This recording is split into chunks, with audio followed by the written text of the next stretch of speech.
Well, hello and welcome once again to the DCL podcast, where we're inviting you to sit back, relax, and we'll be on our way shortly.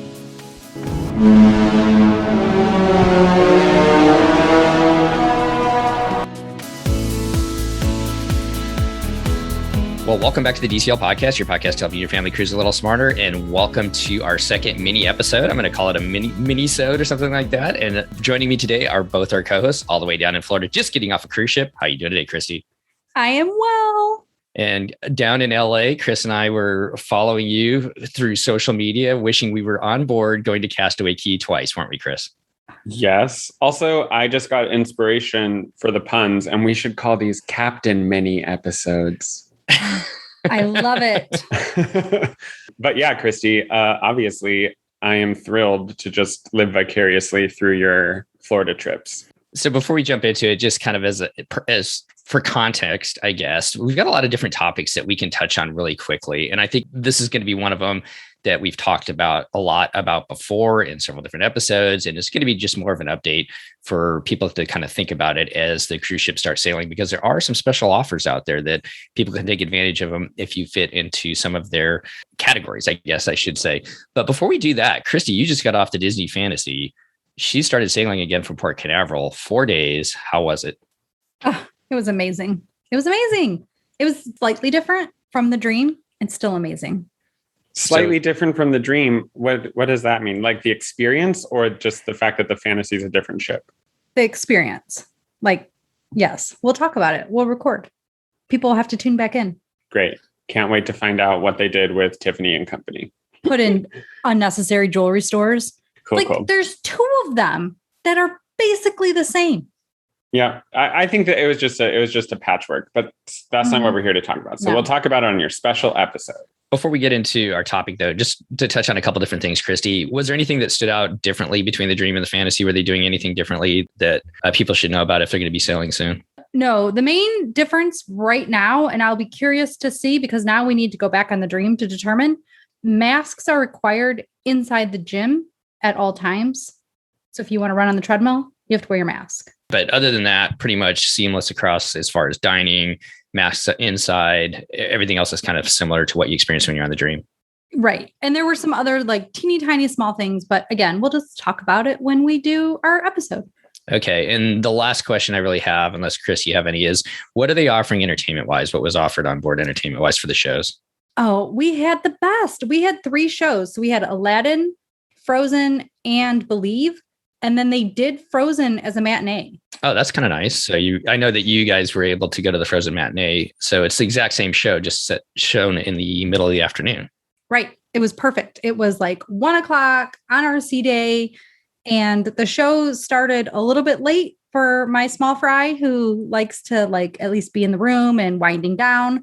So actually that night he kicked and screamed to go to the show. But that night we put it back on the TV because, you can watch the Walt Disney Theater from your cabin. We rewatched it. It was so much fun. I've seen all those shows on the Fantasy and they're great. Obviously, just to pivot towards the Wish, disappointed that they're putting Aladdin on the Wish. I wish that every ship had its own entertainment offerings. And so the fact that both Fantasy and Wonder have Frozen, and now maybe both Fantasy and Wish will have Aladdin, I do crave different entertainment opportunities on each ship, because why else travel on a different ship if you're not going to have a different experience? And is it going to be, they did say something like reimagining Aladdin. So is it a slightly different Aladdin? I need more details.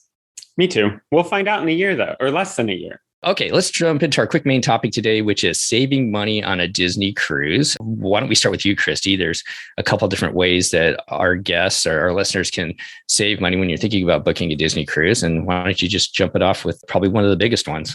We have said this on the podcast so many times. If you are booking a Disney cruise and you know you're booking a Disney cruise, book on opening day for the best prices. Now, it's possible that people that are booking these guaranteed rates that we'll talk about later in the show might get a comparable, maybe slightly lower rate. I don't really know that it's lower, and it might be comparable, but the best rate for the most part that you can get when you book a Disney cruise is booking the first day you can book it.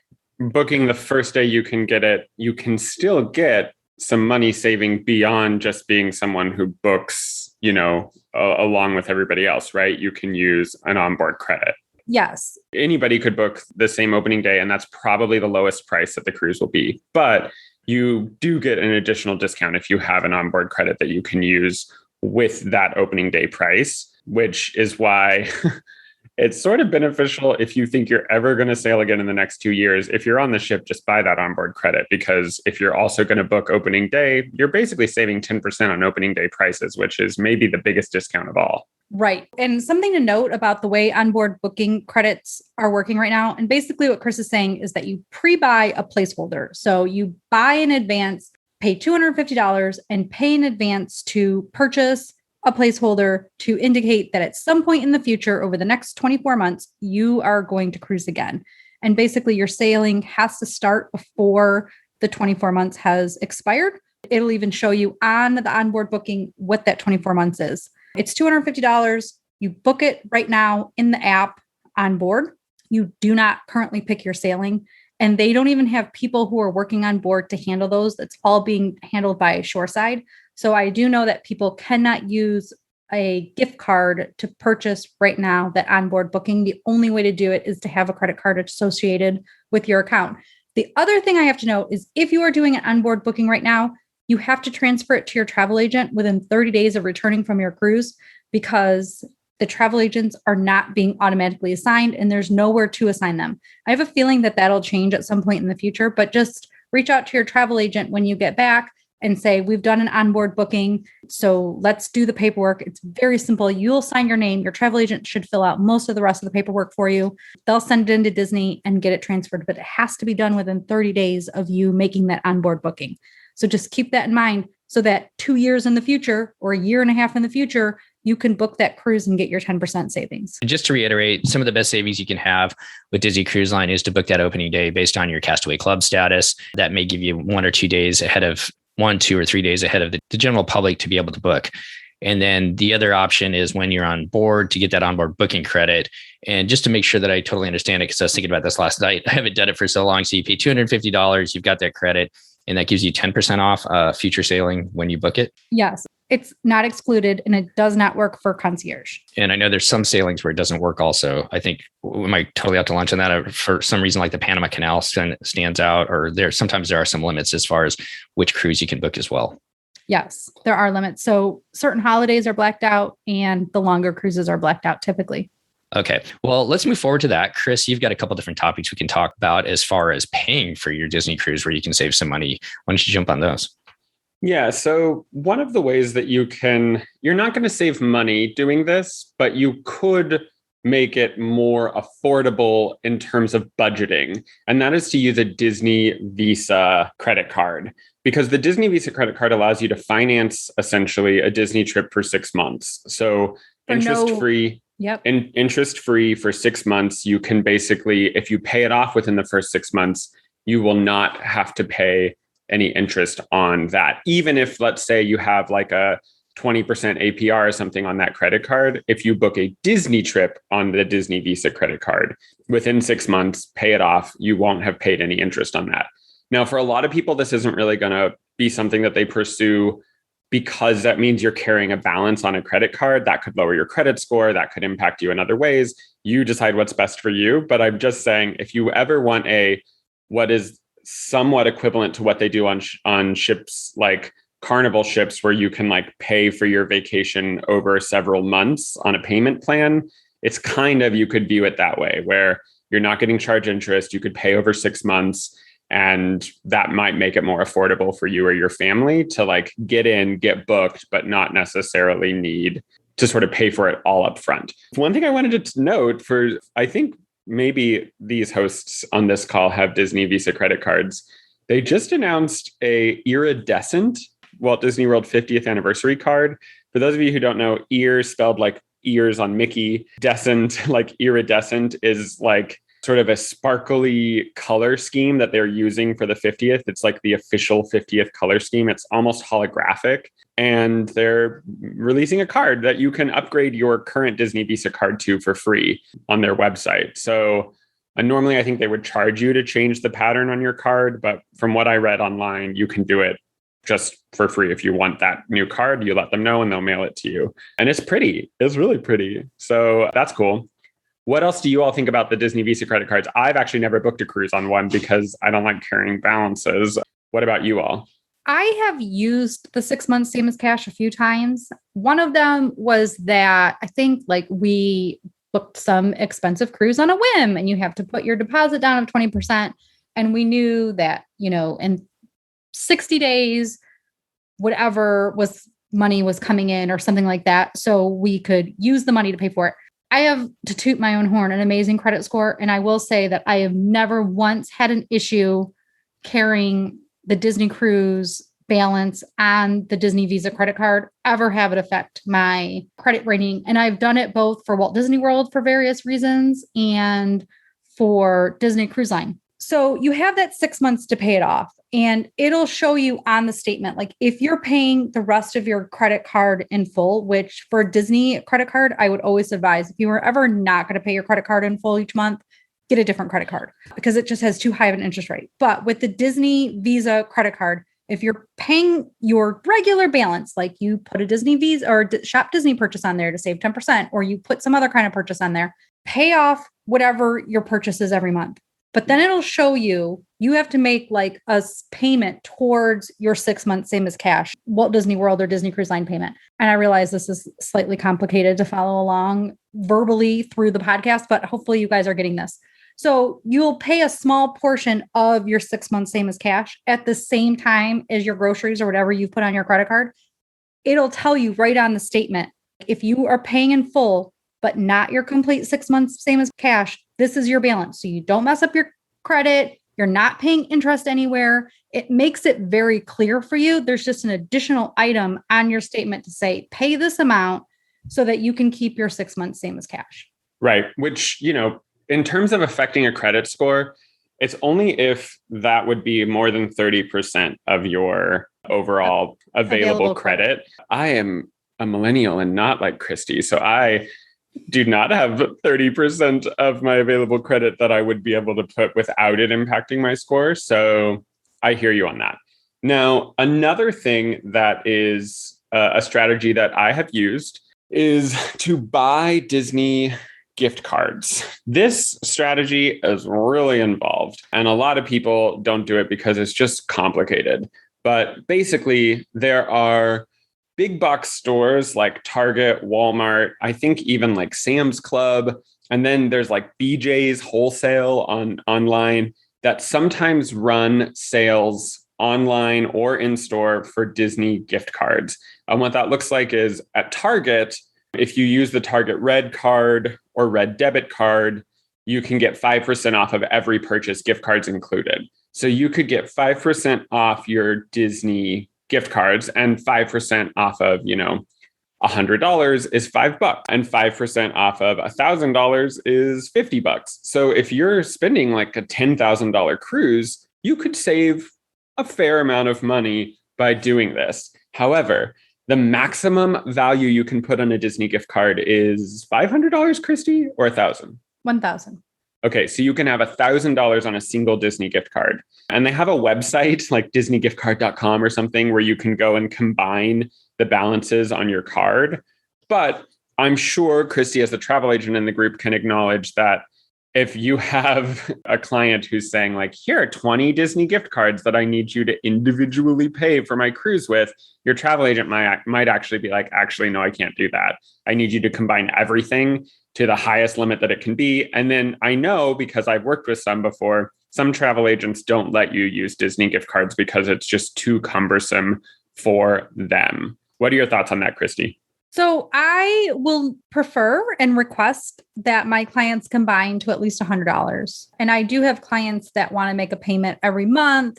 And so we just mark that down. I make their payment. Some of them will do a gift card and they'll say, okay, this is going to be the gift card. We'll do a payment every month.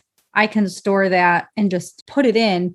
The gift card payments in and of itself is not that difficult. especially if the client emails you and types out the number, because then we can just copy and paste the email. But yeah, some travel agents won't do it.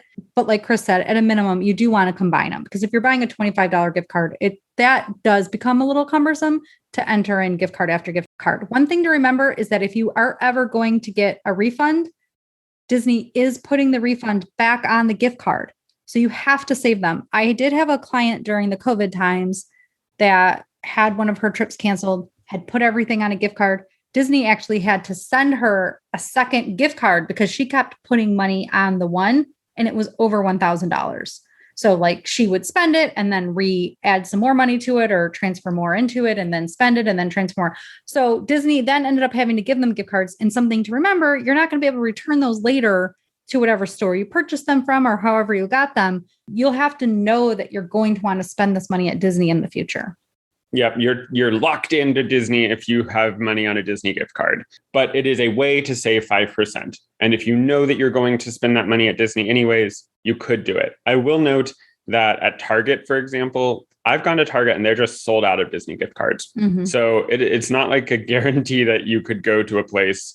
BJ's Wholesale sometimes runs discounts that I've seen up to 8% or 7% off of a Disney gift card.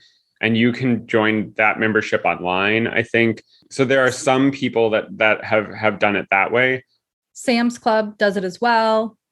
Yeah. If your state has a Meijer does it. So the big box grocery store, well, like everything store, it's like Super Target, I guess, but right. Meijer. They actually have something with M-Perks that you can buy. I know that Chad from my DVC Points community has actually talked about some different ways where he has gotten gift cards.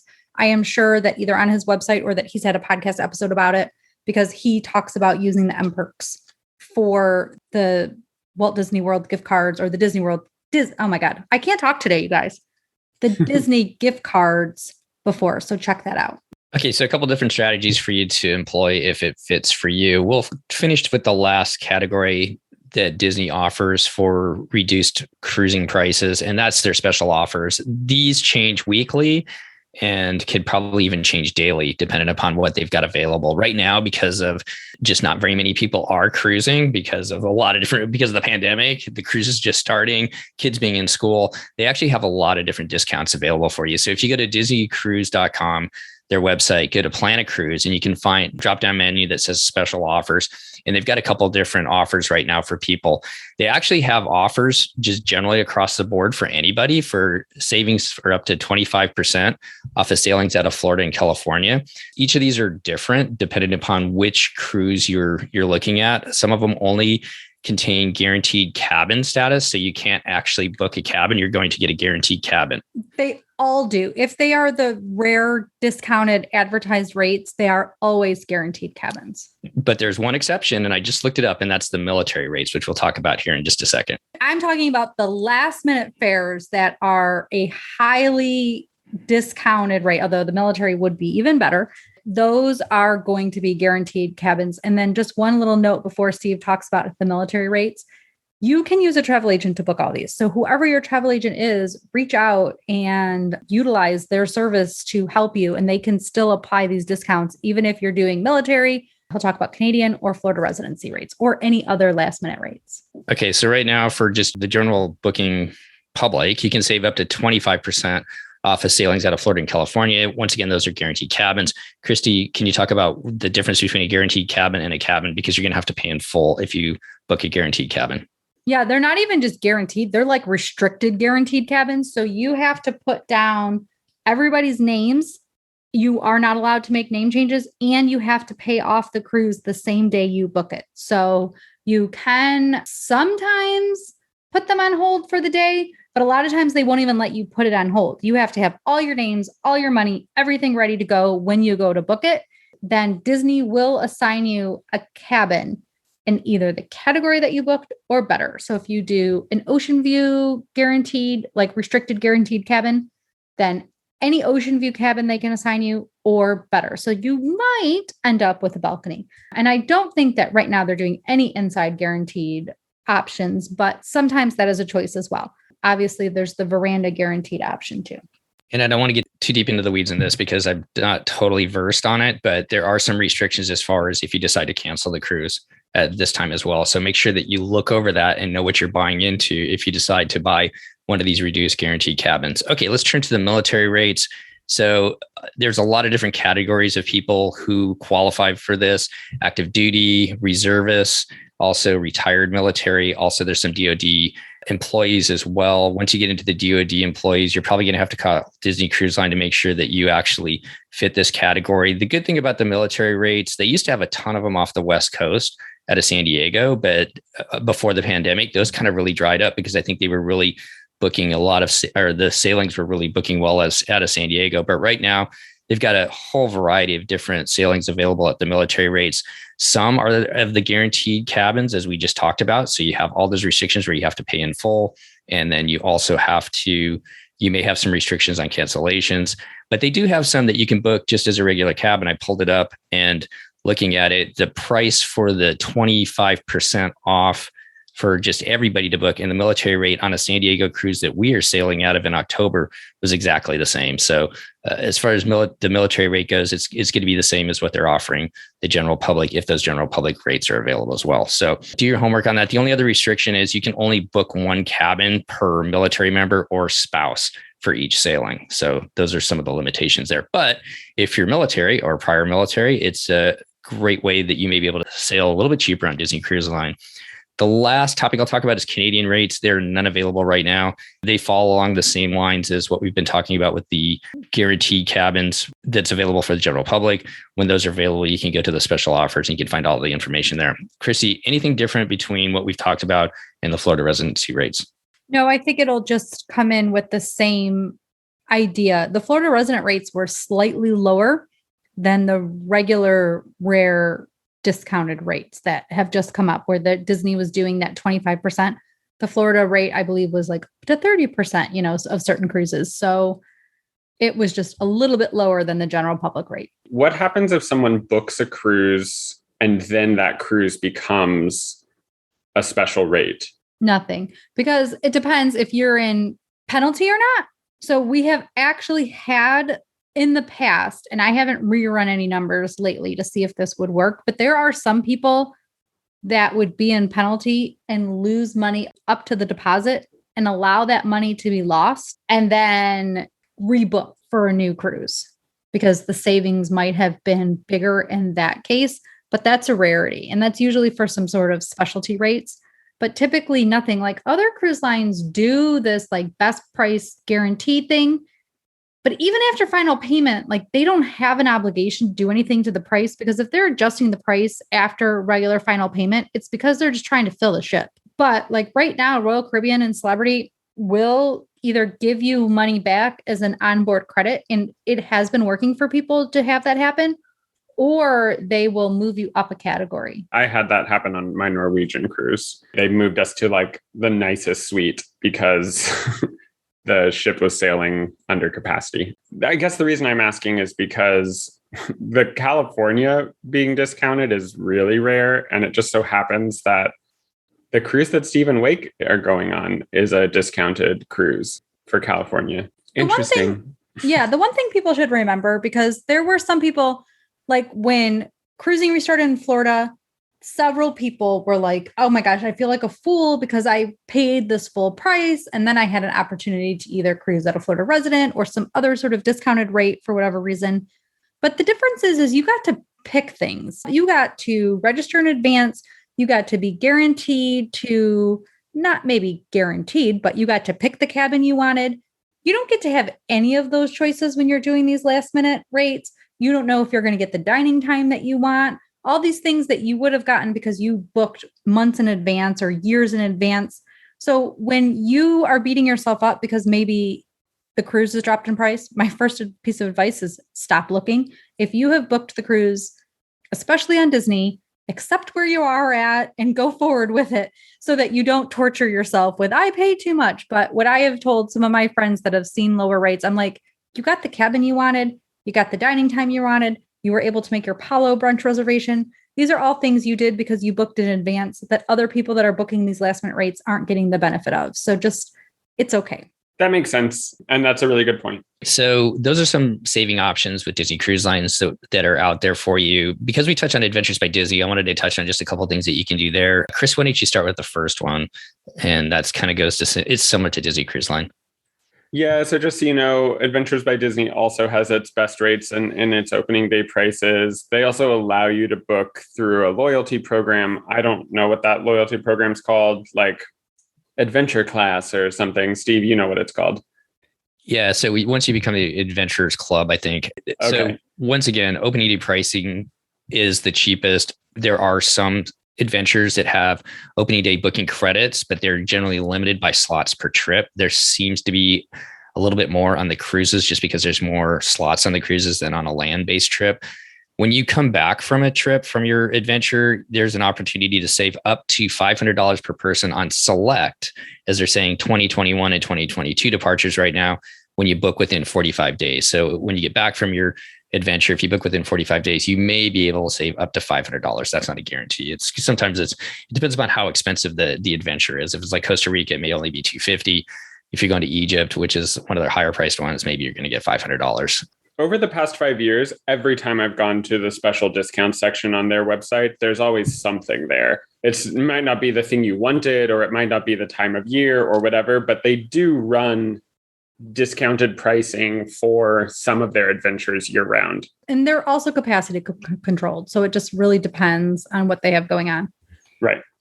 And I guess the last thing to touch on is if you're a DVC member, you always get opening day pricing. So if you're not there to book it's huge. So if you're not there to book the adventure on opening day and you think about it maybe a year later and go, yeah, I really want to do this, that's a great deal to be able to get the opening day pricing with Adventures by Disney if you're DVC. Go ahead, Christy. And you can still do that with a travel agent. So that's just another point to note. We had a client that had to move his adventure because school went later than he was expecting. We were able to then book months and months after the new dates had been released, and he was able to revert back to his DVC opening day pricing. It really worked out very well for him. Okay. Well, I guess as we finish up, anything else as far as saving on Disney Cruise Line Adventures by Disney, Christy? No. Chris? I want to do that one day. I want to save some money.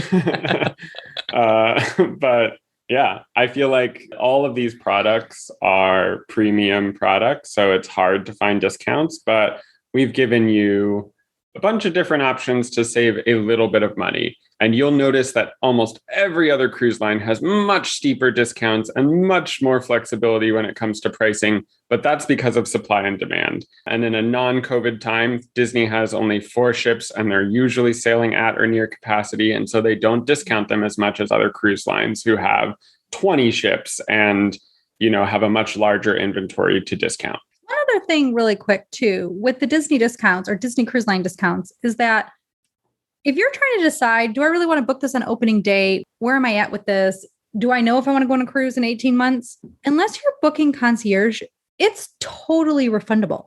So you can book that Disney Cruise Line trip and receive a complete refund. The only caveat I would say to that is if you are using a travel agent that is like AAA or some of these online companies, there may be a cancellation fee with them, but your standard, regular, everyday person travel agent, I don't know how else to describe it, your small business travel agent is not going to have a cancellation fee. Obviously, those people don't get paid until you cruise, so you don't want to just do this all the time, but it is an option for you if you're just not sure and you need, that time to either see if you can save for it or whatever. Put down the deposit, know that you can get your money back. Use the 6 months same as cash if you need to as well. So you can make payments on that deposit and then you can receive that refund, if it doesn't work out.